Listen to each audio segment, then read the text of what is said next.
Welcome back to my channel, everyone. Today I am here with my summer book haul. I have about 30 books here, I reckon, and a couple of them are books that I got way before summer, but I just haven't had a chance to talk about, or I haven't hauled yet, but most of these I did get this summer. So I divided them up into piles based on where I got them, so I'll just start at one end, I guess, and work my way down. So the first book that I have here is Everything Everything by Nicola Yoon. My mom got me this for my birthday, I want to say.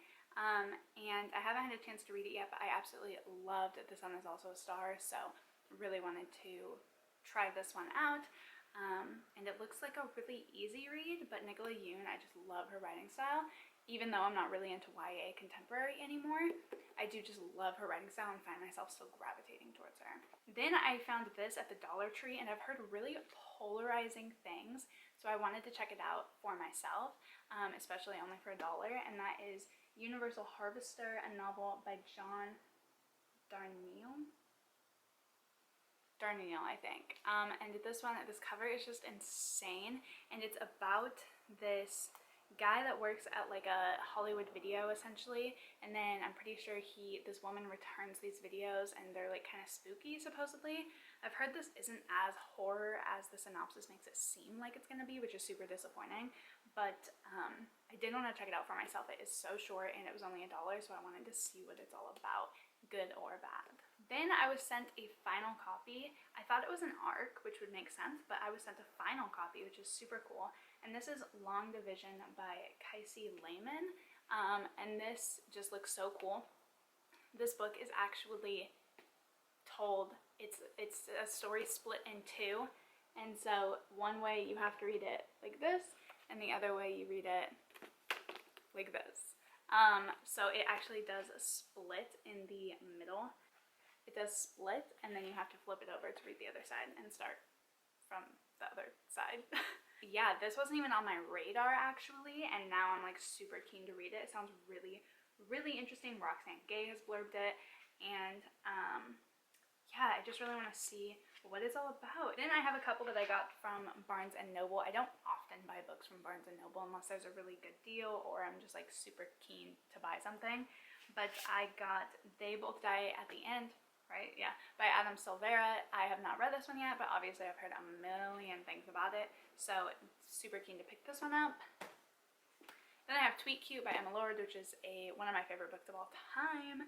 I know I always say I'm not super into YA contemporary, but when it's super cute and sarcastic and super witty, it has a soft spot in my heart. So really, really love this. I read it as an ARC actually back in January 2020, and I didn't own it. So when I saw it at Barnes & Noble, I think they were having, it was like some BOGO or buy one get one 50% off or something, and I think that's why I ended up picking them up. But yeah, so I had only read this on a e-reader, and so I needed a physical copy because it's one of my faves, and I just finished a reread of it actually and tabbed it up like crazy, so super excited just to have this one in my hands. Then I have A Little Life by Hana Yanagihara, and this obviously is just waiting for me to, oh, one of the pages is bent. This is just a reading vlog in the waiting, I guess. And Gerg and I actually started reading this one together because I wanted a reading buddy for this, because I didn't want to read it alone. But we listened to it on audio together, but I really wanted to annotate, and it's hard to annotate when you're listening to an audio, obviously, as well, and then with somebody else, it just was really hard. So I only have one tab in here so far, but yeah, I think we got to like page, not even 40 or something like that, which to this book is like nothing. But if you don't know, now you know. It's like the saddest book of all time. Literally, I think people say the saddest book of all time. So also, just a side note, I always thought the cover was this guy crying, right? Like, he looks like he's crying, but it's actually called Orgasmic Man. So look at that differently. Look at that and take what you will. But I thought he was crying. Then I have a couple books from my local thrift store, sorry, my local bookshop, my small indie bookstore. So went there, wanted to pick a couple things up just for fun and to support them during the hard time with the pandemic and everything. So I got Mr. Penumbra's 24-Hour Bookstore by Robin Sloan. I've heard super good things about this one. I don't really know what it's about. I don't know what a lot of these are about, but I've heard good things. And I know this one's kind of mysterious, so I definitely want to, like, he works at the 24-Hour Bookshop in San Fran, and then there's something weird going on, so I definitely don't want to know too much about that one. Then Virginia Woolf, A Room of One's Own. I'm definitely trying actively to expand my classics collection and just own as many classics as I possibly can because I'm a big fan of them. And this one is supposedly very good. So wanted to own that. I read part for a class I took. I read part of Miss Dalloway, and I really enjoyed the writing style. So, and what she had to say about women in society. So I'm super excited for A Room of One's Own because it's all about, obviously, feminism and literature particularly. So super excited to dive into that someday. Then I saw this one and it was only like a few bucks, so I had to pick it up. This is In a Dark, Dark Wood by Ruth Ware. Now, since I picked this up or bought it, I have not read it yet. I have read Turn of the Key, and I found it okay. I think I gave it 3 stars, and I tried to read One by One, her newest release, twice, and I could not get into it to save my life. So kind of interested to see how I feel about this one. Like, I might enjoy her earlier works compared to her later work, so I'm actually really interested to see about this one. Then I have The Color Purple by Alice Walker. Again, just trying to expand my classics. This is one where I've seen the movie, but I haven't read the book, and I definitely need to read the book.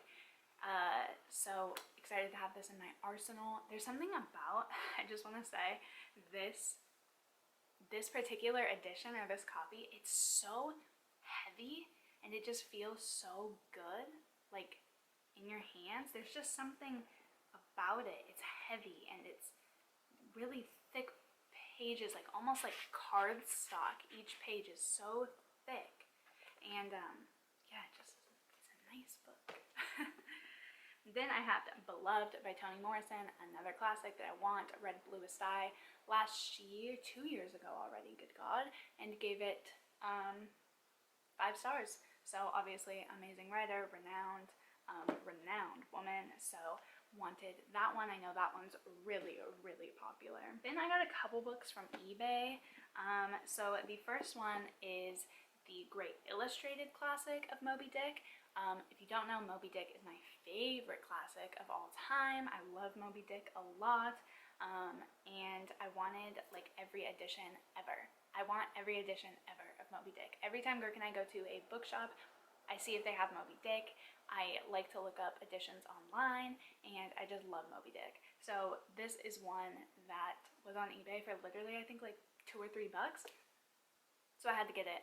And I might be doing a video soon surrounding this, so keep an eye out for that.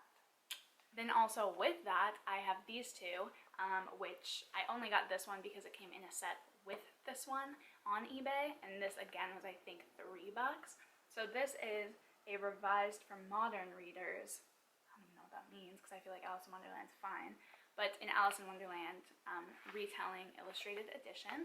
And then I have another edition of Moby Dick. This is again revised for modern readers, an illustrated edition. So found those on eBay and wanted to get them. I love Moby Dick so much, so super excited to find that. Then I have some books that I've picked up from Free Little Libraries. I give to my local Free Little Libraries a lot, and I definitely take advantage of them as well. I got Julie and Julia, My Year of Cooking Dangerously by Julia Powell. This is a memoir about this woman's attempt to cook her way through I think it's The Art of Cooking or something like that by Julia Child, who's a really famous chef.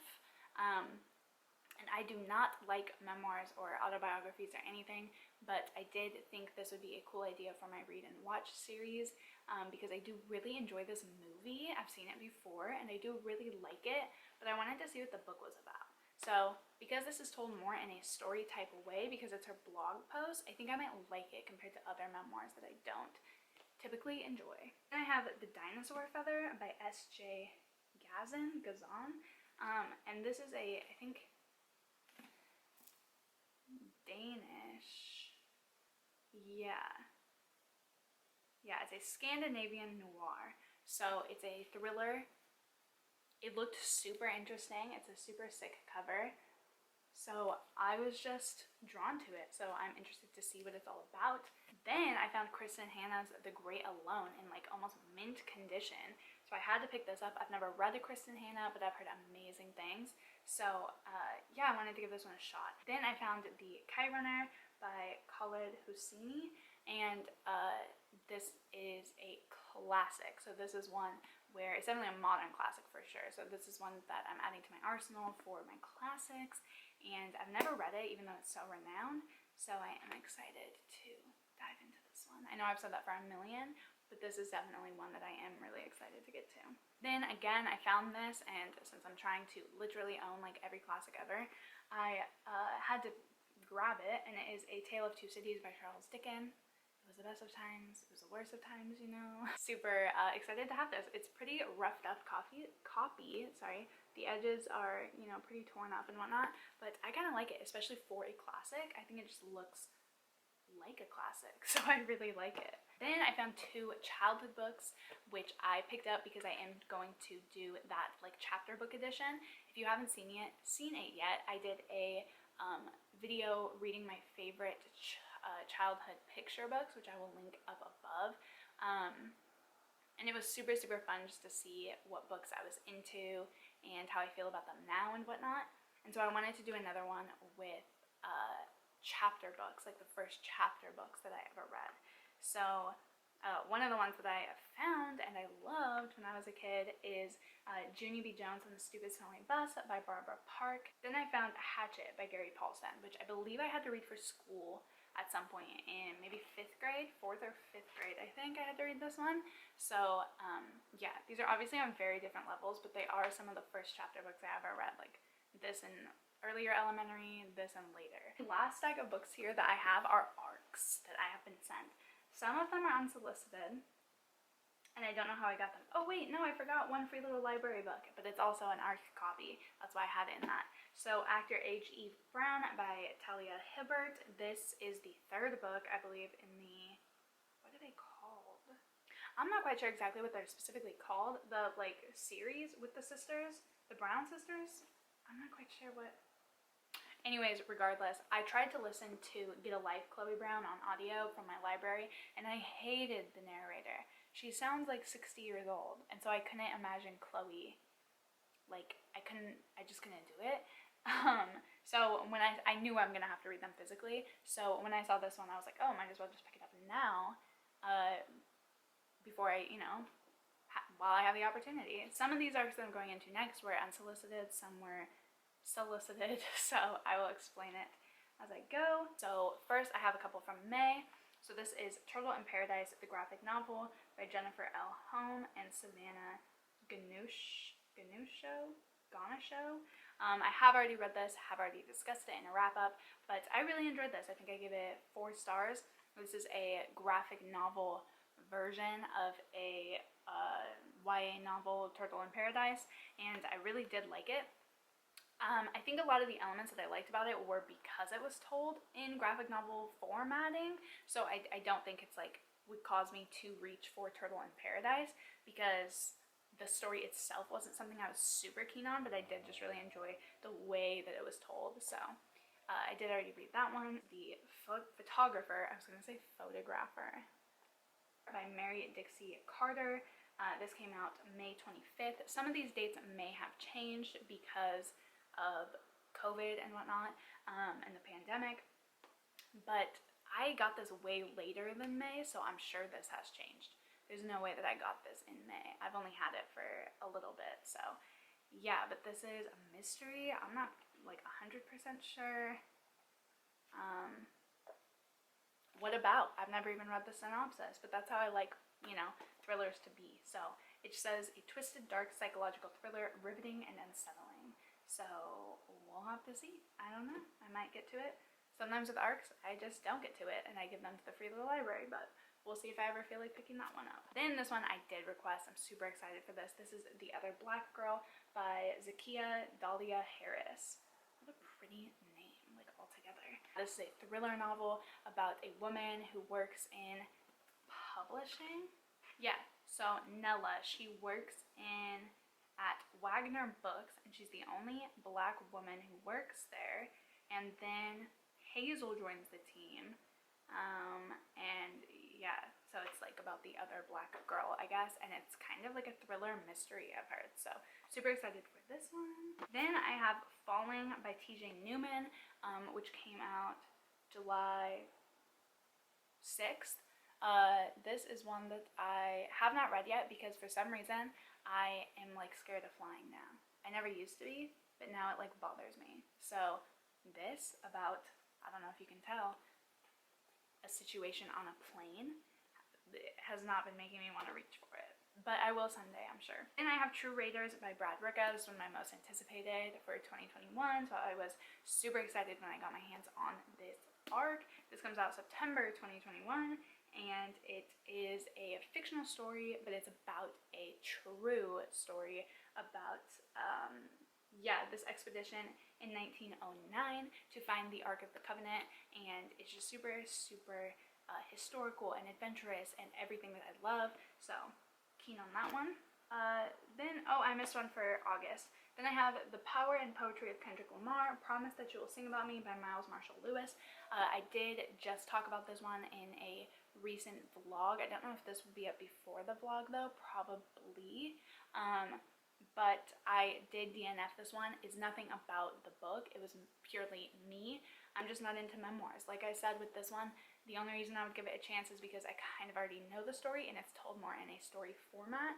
This one, it's not even a memoir actually, it's just a biography, and I'm just not a huge fan. So I am going to give this one to a free little library, and I'm sure someone else will enjoy it so, so, so much. Then the last book that I have in this whole haul is The Inheritance of Orquídea Divina, which... this cover is stunning. This is about the Montoyas, who are used to a life without explanations. I'm not really sure. I kind of want to go into it blind because it just literally sounds amazing. Like, gorgeously written novel about a family searching for the truth hidden in their past and the power they've inherited. Like, hello? I cannot get over this cover. I know my ring light is like killing it, but are you kidding? This comes out September 7th, and I am super excited to dive into it. This just is like beautiful. So that is everything. That is every book that I have acquired in the past couple months. I hope that you guys enjoyed this video. If you did, be sure to give it a big thumbs up because it really supports me and this whole channel. I hope that you guys enjoyed this video, like I said, and I will see you in the next one. Bye!